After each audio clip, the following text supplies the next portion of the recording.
नमस्कार, आप देख रहे हैं डीटीवी भारत और मैं हूं अभिषेक मिश्रा। इस वक्त हम पटना में लोक जनशक्ति पार्टी के राष्ट्रीय अध्यक्ष चिराग पासवान के घर पर हैं और ये कहने में कोई गुरेज नहीं होना चाहिए कि पटना में लोक जनशक्ति पार्टी का राष्ट्रीय अध्यक्ष चिराग पासवान का जो घर है पटना स्थित, वो पार्टी का अस्थायी दफ्तर बना हुआ है, क्योंकि पार्टी के बड़े नेताओं का जुटान इस घर में हो रहा है।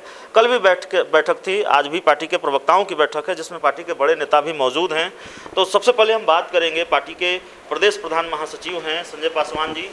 संजय जी, ताबड़तोड़ बैठकें हो रही हैं, सिलसिलेवार तरीके से बैठक हो रही है, क्या मकसद है? सिर्फ आशीर्वाद यात्रा की तैयारी या फिर आर पार की लड़ाई? नहीं, देखिए, हमारे राष्ट्रीय अध्यक्ष आदरणीय श्री चिराग पासवान जी आशीर्वाद यात्रा में शामिल होने और इस देश के दूसरा अम्बेडकर, जन जन के नेता स्वर्गीय रामविलास पासवान साहब की जयंती समारोह है 5 जुलाई को हाजीपुर में। उसकी तैयारी को लेकर हम लोग लगातार बैठकें कर रहे हैं। हाजीपुर में लगातार बैठकें हुई, कल भी बैठकें हुई और पूरे बिहार के कार्यकर्ता काफ़ी उत्साहित थे आशीर्वाद यात्रा को लेकर। और पूरे बिहार के हमारे कार्यकर्ता, नेता और पूर्व प्रत्याशी, जिलाध्यक्ष सहित पटना एयरपोर्ट पर 11 बजे जुटेंगे और आज तक की सबसे बड़ी कार्यक्रम होगी। और इस कार्यक्रम को देश के में बैठे लोग, सत्ता पर बैठे लोग और बिहार में सत्ता पर बैठे लोग की नज़र 5 तारीख के जुलाई का आशीर्वाद यात्रा पर है। इसीलिए ऐतिहासिक बनाने के लिए आज हम लोग को प्रवक्ताओं की बैठक है। आदरणीय हमारे मुख्य प्रवक्ता अशरफ अंसारी जी के नेतृत्व में आज बैठक चल रही है, उसमें शामिल होने का मुझे भी अवसर मिला है। और आर पार नहीं, हमारे नेता तो जनमानस में जनप्रिय है और पूरी दुनिया देख रही है कि हम लोग अब आगे की रणनीति बनाने के लिए लगातार बैठक कर रहे हैं। आने वाला समय बताएगा कि क्या होगा। चलिए हम चलते हैं उनके पास जिनके नेतृत्व में आज ये बैठक हो रही है। पार्टी के मुख्य प्रवक्ता अशरफ अंसारी जी हमारे साथ हैं। जैसा कि संजय जी बता रहे थे कि देश की सत्ता पर जो बैठे हैं, बिहार की सत्ता पर जो बैठे हैं, उनको बताना है 5 जुलाई को जो आशीर्वाद यात्रा शुरू हुई है वो शक्ति प्रदर्शन भी है क्या? बीजेपी और जेडीयू दोनों को बताने की? नहीं, इसको हम शक्ति प्रदर्शन नहीं मानते। ने कहा, और हमारी पार्टी के प्रधान महासचिव संजय पासवान जी ने खुद से कहा कि ये आशीर्वाद यात्रा है। पहली बार हमारी पार्टी के राष्ट्रीय अध्यक्ष आदरणीय चिराग पासवान जी ने एक ऐतिहासिक फैसला लिया था और लोक जनशक्ति पार्टी अकेले चुनाव लड़ी, जिसमें बिहार के मतदाता मालिकों ने 26 लाख मत देकर उनको अपना आशीर्वाद दिया। आज वो अपने आप को असहज महसूस कर रहे हैं और उन्होंने कहा भी कि पिताजी के जाने के बाद मैं अनाथ नहीं था, पर चाचा के जाने के बाद मैं अनाथ हो गया हूँ। तो परिवार उनको छोड़ा है, इसलिए पूरे बिहार को, समस्त बिहार को वो अपना परिवार मान रहे हैं और पूरे बिहार से वो आशीर्वाद लेने के लिए निकल रहे हैं। हम समझते हैं कि जैसे आज बिहार की जनता उनको अपने पलकों पर बैठाई हुई है, सच में ये आशीर्वाद यात्रा अपने आप में ऐतिहासिक होगा। आपने चाचा का जिक्र किया सर, हम एक और चाचा का जिक्र करना चाहेंगे।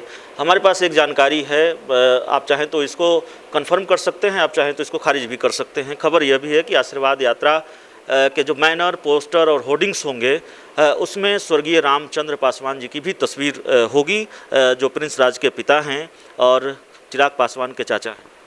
हाँ, होगी। हमारे पार्टी के दलित सेना के राष्ट्रीय अध्यक्ष रहे हैं, पार्टी के हमारे सांसद रहे हैं और वो आजीवन पार्टी में उन्होंने काम किया है, तो आज दिवंगत हैं, तो उनके प्रति हम लोग की श्रद्धा है और वो रहेंगे। जो हमारी पार्टी में है, जो इस परिवार को अपना समझा है, लोक जनशक्ति पार्टी को अपना समझा है, उसके लिए पार्टी अपना है।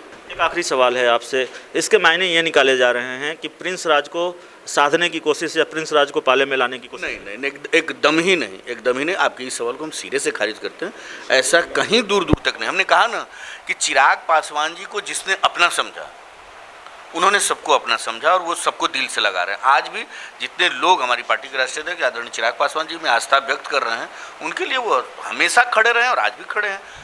रामचंद्र पासवान जी, स्वर्गीय रामचंद्र पासवान जी, हमने कहा कि हमारी पार्टी के सम्मानित नेता थे और आजीवन अपने अंतिम क्षण तक, अपनी सांस तक लोक जनशक्ति पार्टी के सदस्य थे, लोक जनशक्ति पार्टी के कार्यकर्ता थे, तो लोक जनशक्ति पार्टी के नेता थे, तो उनके सम्मान में तो रहेगा ही। तो बहुत कम चूँकि ये प्रवक्ताओं की बैठक है और बहुत कम वक्त लेते हुए एक आखिरी सवाल पार्टी के जो प्रवक्ता हैं राजेश भट्ट सर, उनसे हम समझ लेते हैं।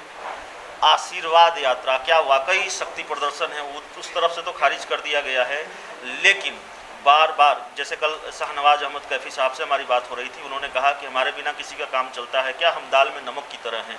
क्या वाकई ये बताने की कोशिश है कि हमारी ताकत क्या है, बिहार की राजनीति में हमारा कद क्या है और हम कितना महत्वपूर्ण हैं? ये बीजेपी को भी बताना है, ये जेडीयू को भी बताना है, क्योंकि चिराग पासवान ने एक बार ये खुलकर कहा कई टीवी चैनलों से इंटरव्यू के दौरान कि वाकई मुझे लगता है कि एक तरफा प्यार ही था। देखिए, पार्टी को शक्ति प्रदर्शन करने की आवश्यकता नहीं है। शक्ति प्रदर्शन वो करते हैं जिनके पास शक्ति छिन्न हो जाती है। हमारे जो राष्ट्रीय अध्यक्ष आदरणीय श्री चिराग पासवान जी हैं, वो जन जन के नेता हैं और जनप्रिय हैं। बिहार की जनता उनको पिछले चुनाव में जिस श्रद्धा और स्नेह का भाव दिया है, वो लगातार चुनाव के बाद जस्ट यात्रा पर निकलने वाले थे, तब तक ये कोरोना आ गया और कोरोना जैसे ही अभी थोड़ा सा धीमा पड़ा है, ये ऐतिहासिक दिवस पर आदरणीय संस्थापक जो हैं हमारे पार्टी के आदरणीय स्वर्गीय रामविलास पासवान जी की जयंती के ऐतिहासिक दिवस पर वो अपना जनता के बीच जाकर जनता जनार्दन से आशीर्वाद लें। तो जनता जनार्दन से आशीर्वाद लेंगे और उसकी तैयारी लगातार चल रही है। अमर आज़ाद जी हैं, खूब सुर्खियों में रहे हैं और तस्वीरें आपने देखी है टीवी स्क्रीन पर, खासकर जब पशुपति कुमार पारस पटना आए थे, दिल्ली जाकर चिराग पासवान से भी मिले हैं। क्या बातचीत हुई है अमर आज़ाद जी? क्या किस रणनीति पर आगे काम करना है?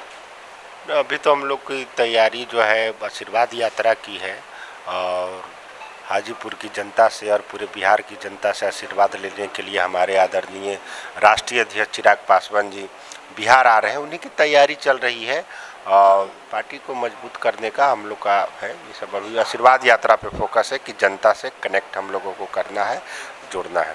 तो चलिए, जनता से कनेक्ट करना है और तैयारी चल रही है। इस बैठक में प्रवक्ताओं की बैठक है और पार्टी के जो बड़े नेता हैं वो भी मौजूद हैं, तो उनसे हम समझने की कोशिश कर रहे थे, बातचीत करने की कोशिश कर रहे थे। और एक खबर हमने आपको बताई थी कि आशीर्वाद यात्रा के जो बैनर और पोस्टर होंगे उसमें स्वर्गीय रामचंद्र पासवान की तस्वीर होगी, तो उस खबर को कंफर्म कर दिया गया है एलजेपी की तरफ से। जो दूसरे सवाल थे आशीर्वाद यात्रा को लेकर, उन सवालों पर हमने बातचीत करने की कोशिश की है। तो इस पूरी रिपोर्ट में इतना ही। बहुत बहुत धन्यवाद।